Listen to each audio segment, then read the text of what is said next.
بسم اللہ الرحمن الرحیم۔ حضرت ابو الحسن رحمۃ اللہ تعالی علیہ حضرت معاذ ابن جبل رضی اللہ تعالیٰ عنہ کے پاس بیٹھا کرتے تھے۔ فرماتے ہیں ان سے جو پیار بڑھا تو پھر میرا مصلی سے بھی بڑھ گیا۔ تابعی ہیں، فرماتے ہیں صحابی رسول سے محبت ہوئی تو ذکر سے بھی ہو گئی، پھر درود شریف سے بھی ہو گئی۔ محبت ان سے بڑھی تو پھر اللہ نے مسجد کا پیار بھی بڑھا دیا۔ آپ فرماتے ہیں کہ میری ہر وقت طبیعت یہ چاہتی تھی کہ بس اللہ اللہ کروں، بس اللہ اللہ کروں، بس نہ میں ذرا تھوڑی جان چھڑاؤں لوگوں سے، کو 10 منٹ ملے تو میں کچھ 4 نفل پڑھ لوں، میں تھوڑا سا نہ بچوں لوگوں سے، اور مجھے تسبیح ملے تو میں نہ کچھ 400-500 دفعہ استغفار پڑھوں، سبحان اللہ الحمدللہ اللہ اکبر لا حول ولا قوت الا باللہ، میں نہ تسبیحات پڑھوں۔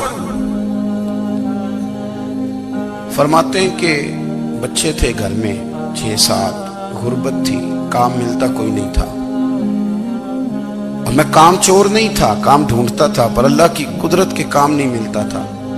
فرماتے ہیں کہ میں نے ایک دن اپنی اہلیہ سے کہا کہ آج میں پھر جاتا ہوں کام ڈھونڈنے، تو میری بیوی بڑی فرما بردار تھی، پر اس دن نہ غربت کے ہاتھوں تنگ آ کے کہنے لگی آج نانا کوئی تو چیز لے کے آیا، تو مجھ سے بچوں کی بھوک نہیں دیکھی جاتی، یہ سب روگاں دا روگ محمد جس دا نام غریبی، کنڈ بلا کے لنگ جاندے نہیں دوست یار قریبی، آج نہ کچھ لے کے آیا تو میں بچے لے کے میکے چلی جاؤں گی۔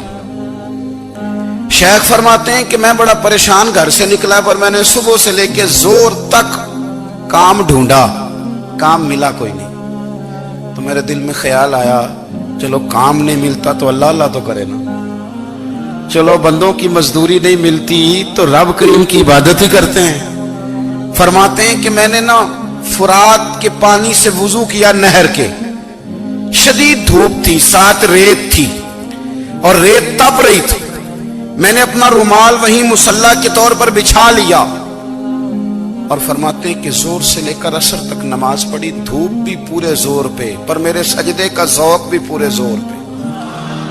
فرماتے ہیں سورج بھی چمک رہا ہے اور رب کی عبادت کا ذوق بھی پورے زور پہ، میں سجدہ کروں تو پھر میرا اٹھانے کو جی نہ چاہے۔ میرے استاد لکھا کرتے تھے، یہ ان کا شعر ہے، وہ کہا کرتے تھے مجھے سوز دے، مجھے ساز دے، اور مجھے نیم شب کا نیاز دے، دم سجدہ خود کو میں توڑ دوں، مجھے ایسا ذوق نماز دے، اور میں تیری بہار کا پھول ہوں، میں کھلا بھی ہوں تو تیرے لیے، مجھے میری شاخ سے توڑ لے، مجھے اپنی زلف کا ناز دے۔ بھائی فرماتے ہیں کہ عصر تک میں نے نفل پڑھے، دل ڈھلنے لگا، عصر کی نماز پڑھی اور میں وہاں سے چلا۔ اب میں جب نکلنے لگا تو دل میں خیال آیا کہ چھوٹی چھوٹی دیواریں ہیں گھر کی، بغیر کچھ لیے جاؤں گا تو بیوی دور سے دیکھے گی تو شور کرے گی کہ پھر خالی ہاتھ آ گیا ہے۔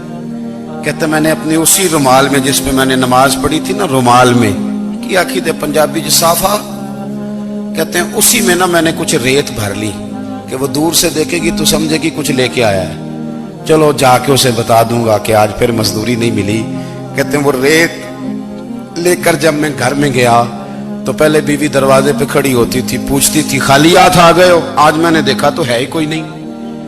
فرماتے ہیں میں اندر داخل ہوا، سلام لیے، کونے میں میں نے وہ رومال رکھ دیا اور میں نے آواز دی کہ بھلی مانس کہاں ہو؟ تو وہ کہنے لگی آپ منہ ہاتھ دھو لیں، میں روٹی لے کے آئی۔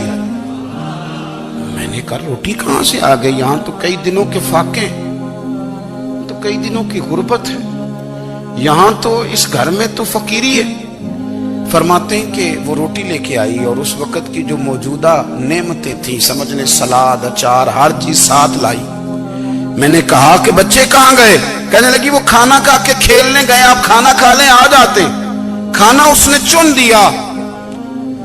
میں نے حیرت انگیز لہجے میں ساری نعمتیں اپنے دسترخوان پہ دیکھ کر کے بیوی سے پوچھا یہ کہاں سے آیا کھانا؟ بچوں کو تو نے کہاں سے کھانا کھلایا؟ یہ سارا کچھ کیسا ہے؟